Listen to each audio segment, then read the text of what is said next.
मुंसिफ court जो है, यानी इन सभी कोर्ट में कोर्ट होता है मुंसिफ कोर्ट। क्या मुंसिफ कोर्ट में आप अपना संपत्ति विवाद का याचिका दायर कर सकते हैं?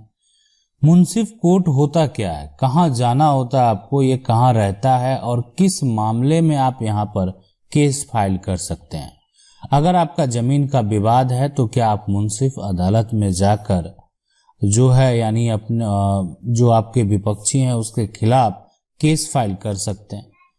क्या आपका कोई जमीन को कब्जा कर लिया है तो आप मुंसिफ कोर्ट जाकर केस फाइल कर सकते हैं। अगर आपके जमीन की आपने रजिस्ट्री कराई और आपको पोजीशन नहीं जो है मिल रहा है तो क्या आप जो है ये मुंसिफ कोर्ट जो है यहाँ पर जा सकते हैं? तो तमाम सवाल आपके मन में भी चलते होंगे कि आखिर ये जो है ये कोर्ट रहता कहाँ है और कहाँ जाना होता है, आपको होता कैसे, आप इसमें केस फाइल करेंगे और कैसे केस फाइल करके आपका जो है हक वो प्राप्त होगा। बहुत सारे कोर्ट हैं आपको, जैसे सुप्रीम कोर्ट है, हाई कोर्ट है और डिस्ट्रिक्ट और सेशन कोर्ट। देखें सबसे तो ऊपर है यानी जो सर्वोच्च न्यायालय है वो सबसे ऊपर है। उसके बाद जो है यानी उसके नीचे अगर बात करें तो उच्च न्यायालय है और उसके नीचे जो है वो जिला एवं सत्र न्यायालय। आप अपने जिला में गए होंगे तो आप देखे होंगे जहां पर कोर्ट रहता है वहां पर आप उसके जो मेन गेट होंगे, जो बोर्ड होगा वहां पर लिखा हुआ होगा जिला एवं सत्र न्यायालय यानी डिस्ट्रिक्ट एंड सेशन कोर्ट।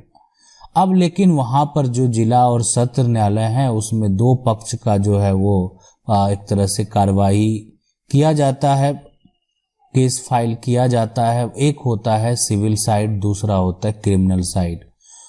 यानी एक मुकदमा होगा एक तरह से आपका किसी प्रकार का ऐसा विवाद जिसका जो अपराध के दायरे से बाहर है, और यहाँ पर क्रिमिनल साइड में वैसा विवाद होगा जो कि किसी प्रकार से कोई व्यक्ति अगर अपराध में संलिप्त हो तो उस मामले को जो है क्रिमिनल साइड की जो है यहाँ पर तरफ पे जितने भी धाराएं हैं उस अनुसार से केस फाइल करके और कार्रवाई किया जाता है। अब लेकिन यहाँ पर सिविल साइड में भी यहाँ पर एक तरह से सबऑर्डिनेट जज होते हैं, मुंसिफ कोर्ट होते हैं और यहाँ पर भी जो है चीफ जुडिशियल मजिस्ट्रेट होते हैं और ये जुडिशियल मजिस्ट्रेट कोर्ट भी यहाँ पर है। तो अभी फिलहाल हम बात करेंगे ये सिविल साइड की, और सिविल साइड में जो है यहाँ पर जो मुंसिफ कोर्ट है उसके बारे में बात करेंगे। अब ये मुंसिफ कोर्ट जो है यानी ये आपको जिला हो गया, और जिला में जो है एक तरह से ये कोई एक जरूरी नहीं है कि कहीं इसका एक ही हो सकता है इसको अनुमंडल में भी, है ना, अनुमंडल में भी ये कोर्ट बना दिया गया हो, या आपके जिला में जितना अनुमंडल है उतने ये कोर्ट जो है वो बना दिया गया हो। तो ये डिपेंड करता है और कहीं भी ये बनाया जा सकता है। अब यानी इसमें आखिर ये बनाने का मतलब और रीजन सिर्फ यही है, देखें जिला मुंसिफ कोर्ट जो है ना, तो वो जिले के जो नागरिक हैं, ठीक है, उसका जो मामला किसी प्रकार का कोई मामला कोई विवाद हो जाता है ना, तो उसको सुनने के लिए है। लेकिन आप कहेंगे कि ठीक है सिविल कोर्ट तो है ही, है ना, सिविल कोर्ट में भी हम जो है यहाँ पर बिल्कुल देखें ये भी तो सिविल पक्ष के ही अंदर है, ठीक है। बस एक कोर्ट वहां पर आप देखे होंगे जब आप सिविल न्यायालय जाते होंगे या कहीं भी न्यायालय जाते होंगे तो वहां पर एक कोर्ट है, हो सकता है कि वहां पर एक बोर्ड छोटा सा लगा हो और लिखा भी हो कि ये मुंसिफ कोर्ट है, यानी वो कोर्ट रूम को जो दर्शाया गया हो वहां पर उस बोर्ड में वो लिखा हो कि ये मुंसिफ कोर्ट है। और उस कोर्ट का मतलब ये है ना, कि वहां पर एक सीमा बना दिया जाता है। और सीमा की अगर बात करें कि अगर मान लेते हैं कि कोई आपका संपत्ति का विवाद है, ठीक है, अब ये संपत्ति जो है मान लेते हैं इसका वैल्यूएशन अगर वर्तमान में बात करें तो सिर्फ 2 लाख रुपये है, जिसका आपका विवाद है, परिवार से विवाद है या किसी अन्य से विवाद है ना, जिससे भी विवाद है, संपत्ति का वैल्यूएशन 2 लाख रुपया ही है, ठीक है। अब है कि अगर इसका वैल्यूएशन कम है और आप जाएंगे सिविल कोर्ट, वहां किसी वकील से संपर्क करेंगे, है ना। यानी आपका जो विवाद है, मान लेते हैं आपका ये कम कीमत का ही प्रॉपर्टी है, लेकिन कोई कब्जा कर लिया है, कब्जा का ही विवाद है। आप वकील के पास जाएंगे, वकील जो है ये सब कुछ को देखते समझते हुए तो ये जो आपकी जो प्रॉपर्टी है पहले उसका वैल्यूएशन देखेगी, और वैल्यूएशन के आधार पे जो है केस जो फाइल जो किया जाएगा वो कहाँ किया जाएगा, वो किया जाएगा मुंसिफ कोर्ट में, है ना।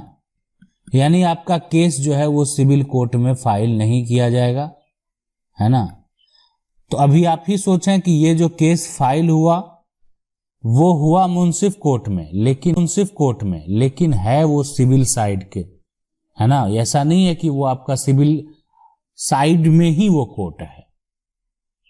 तो इसीलिए ये छोटे छोटे जो भी विवाद होते हैं और उस विवाद का जो है हल यानी मुंसिफ कोर्ट के द्वारा निकाला जाता है। और वहां पर अभी बात करें ना कि इसमें जो वैल्यूएशन है, जो सीमा तय किया गया है, वो सरकार के ऊपर जो है, राज्य सरकार के ऊपर, राज्य सरकार के द्वारा जो है वो तय कर दिया जाता है ना। और उसके बाद उस सीमा के दायरे में जो वो सीमा है उससे नीचे, है ना, जो भी मुकदमे आएंगे वो मुंसिफ कोर्ट में रजिस्टर होंगे। वहां पर जो भी एक तरह से कलेक्टर हैं या जज हैं, सब जज हैं, वो उसको देखने का काम करेंगे और उस पर फैसला देने का काम करेंगे। अब सवाल उठता है कि अगर आपका मान लेते हैं कोर्ट में जो है, अगर मान ले आप केस हार गए, ठीक है, तो क्या करेंगे, उसके बाद आपके पास क्या ऑप्शन है। देखें, ये जो आप पूरा ये चेन देख रहे हैं ना, कि इस तरीके से आप देख सकते हैं, है ना, आप सर्वोच्च न्यायालय तक जा सकते हैं। कोई भी विवाद है, देखें आज ऐसे बहुत सारे विवाद देखने को एक तरह से मिला है, खास करके कब्जा, जमीन के कब्जा संबंधित विवाद में बहुत ऐसे विवाद देखने को मिला है जो कि एक तरह से जो उच्च न्यायालय का फैसला है, जो लोअर कोर्ट की तो बात नहीं करेंगे, वो जो फैसला हुआ तो हुआ ही, लेकिन जो उच्च न्यायालय का फैसला है उसको बदल दिया गया, उच्च न्यायालय के फैसले को बदल दिया गया।